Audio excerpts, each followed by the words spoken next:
Good morning. Good morning everyone. और आज हम लोग कक्षा 12 भूगोल में कुछ अगली बातें पढ़ेंगे। इसके पहले हम लोग प्राथमिक क्रियाओं में कृषि का वर्णन कर रहे थे और कृषि में हम लोग ने रोपण कृषि पढ़ी थी, साथ में मिश्रित कृषि भी पढ़ी थी। और रोपण कृषि में क्या था कि मशीनों का उपयोग कम किया जाता था। ठीक इसी तरह जो दूसरी थी मिश्रित कृषि थी, या उसमें जमीन कम होने के कारण भी अधिक फसलों का उत्पादन किया जाता था। फिर डेयरी कृषि भी हम लोग ने पढ़ी थी।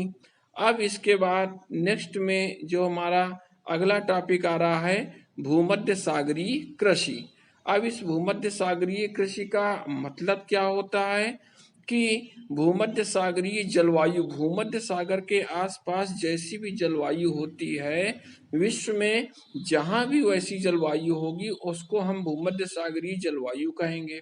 दूसरा, अब भूमध्य सागरीय कृषि में गेहूं, किशमिश, जैतून, चुकंदर ये सब प्रमुख उत्पादन होते हैं और इसमें भूमध्य सागरीय कृषि के नाम से इसको जाना जाता है। समशीतोष्ण जलवायु, उपजाऊ मिट्टी यहाँ पे होती है और कृषि यंत्रों का ज्यादा से ज्यादा उपयोग किया जाता है। इसके अलावा फलों की खेती भी की जाती है, जैसे अंगूर, जैतून, खट्टे रसदार जितने भी फल हैं उनका उत्पादन किया जाता है और इसको हम फलों के उत्पादन का स्वर्ग भी कहते हैं, भूमध्य सागरीय जलवायु वाले प्रदेशों को। साथ में ये प्रदेश सघन जनसंख्या को फल तथा सब्जियां भी उपलब्ध कराता है और अंगूर से शराब बनाई जाती है। साथ में मुनक्का और किशमिश खट्टे फलों के मुरब्बे बनाए जाते हैं और संसार में जितने भी खट्टे फल होते हैं उनका सबसे बड़ा उत्पादन क्षेत्र ये भूमध्य सागरीय क्षेत्र भी होता है। अब यदि इसके क्षेत्रों की बात करें कि विश्व में कौन कौन से ऐसे क्षेत्र होते हैं, तो इसमें दक्षिणी यूरोप का हिस्सा आ रहा है, उत्तरी अफ्रीका है, अटलांटिक महासागर के का तटीय क्षेत्र है, कैलिफोर्निया है, दक्षिण अफ्रीका का क्षेत्र है और दक्षिणी पश्चिमी ऑस्ट्रेलिया का क्षेत्र है जहाँ पे भूमध्य सागरीय कृषि की जाती है। और साथ में यहाँ पे उद्यान कृषि, सब्जी की खेती भी होती है और विश्व के जो अधिकांश देश हैं इसमें भोजन के साथ साथ व्यापक रूप से सब्जियों का उपयोग किया जाता है। इसके अलावा और यदि आगे देखते हैं हम, तो इसमें जो प्रमुख विशेषताएं हैं इस कृषि की, प्रमुख विशेषताएं, इन प्रमुख विशेषताओं पे भी हम लोग एक नज़र डालते हैं कि इसमें इस प्रकार के खेतों का जो आकार होता है वो छोटा होता है। भूमध्य सागरीय जलवायु के जो भी कृषि होती है उसमें खेतों का आकार छोटा होता है और परिवहन मार्गों से ये कृषि क्षेत्र जुड़े होते हैं। फास्ट ट्रैक इसमें रनिंग होती है और उत्पादन नगर के उच्च आय वर्गीय लोगों को फल फूल और सब्जी पहुंचाते हैं, जो भी इसका उत्पादन करते हैं उच्च आय जहाँ पे होती है उन वर्गों के लिए। साथ में कृषि के लिए अधिक कुशल श्रम चाहिए और पर्याप्त पूंजी की भी आवश्यकता होती है। इसके अलावा सिंचाई की सुविधा चाहिए, उर्वरक, कीटनाशक और उन्नत किस्म के बीजों का प्रयोग किया जाता है। साथ ही हरित गृह और कृत्रिम ताप की भी, आर्टिफिशियल टेम्परेचर की भी आवश्यकता इसमें पड़ती है। इसके अलावा ये भी देखते हैं कि खेती करने वाले जो क्षेत्र हैं मुख्य रूप से इसमें पश्चिमी यूरोप, संयुक्त राज्य अमेरिका, भूमध्य सागरीय प्रदेश, यहाँ विशेष रूप से, और सब्जियां फल ट्रकों के माध्यम से निकटवर्ती बाजारों में भेजी जाती है, इसलिए इसको हम लोग ट्रक फार्मिंग भी कहते हैं।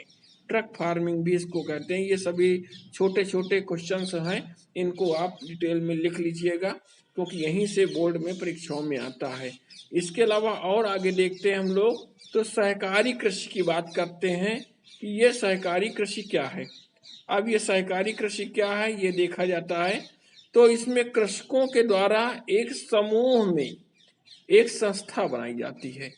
कृषकों के द्वारा एक संस्था बनाई जाती है सहकारी संस्था का निर्माण होता है, जिसमें अधिकतर किसान उसमें मिले हुए होते हैं और फिर जो कृषि की जाती है मिल करके, उसको हम लोग क्या कहते हैं, सहकारी कृषि कहते हैं। और इसमें अपने सदस्य कृषकों की हर प्रकार से सहायता इसमें ये लोग करते हैं, बीज, खाद, उपकरण खरीदने के लिए और कृषि उत्पाद उचित मूल्य, इन सब का जो है ध्यान इसमें विशेष रूप से रखा जाता है।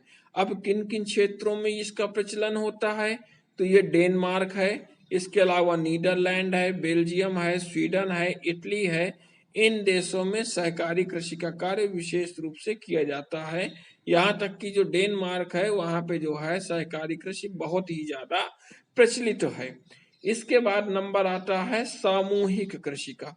अब सामूहिक कृषि कहाँ से आ गई, ये क्या चीज है, इसमें समूह बना करके जो खेती की जाती है ये सामूहिक कृषि हो जाती है। और इसमें जो उत्पादन होता है संपूर्ण समाज का इसका नियंत्रण होता है। और ये प्रणाली पहले सोवियत संघ में थी, जो रूस अलग अलग हिस्सों में अब बढ़ चुका है। पहले ये रूस एक साथ कई राष्ट्रों का समूह था, तो पूर्व सोवियत संघ में ये प्रारंभ किया गया था और इसको कोलखोज नाम दिया गया था।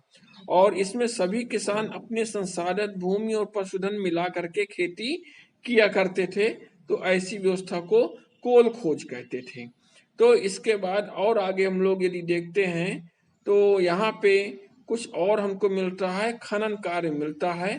और इसमें भूमि में अयस्क खोद करके निकाले जाने की जो प्रक्रिया होती है उसको खनन कहते हैं, खनन कार्य वो होता है। और इसमें खनन की कुछ विधियां हैं, जिनमें दो विधियां मुख्य रूप से प्रचलित हैं, एक धरातलीय खनन और दूसरा भूमिगत या कूप की खनन। तो जो धरातलीय खनन होता है इसके लिए ये सस्ती विधि होती है और इसमें सुरक्षा उपकरण कम उपयोग किए जाते हैं, लेकिन इसमें जो उत्पादन होता है शीघ्र प्रारंभ हो जाता है।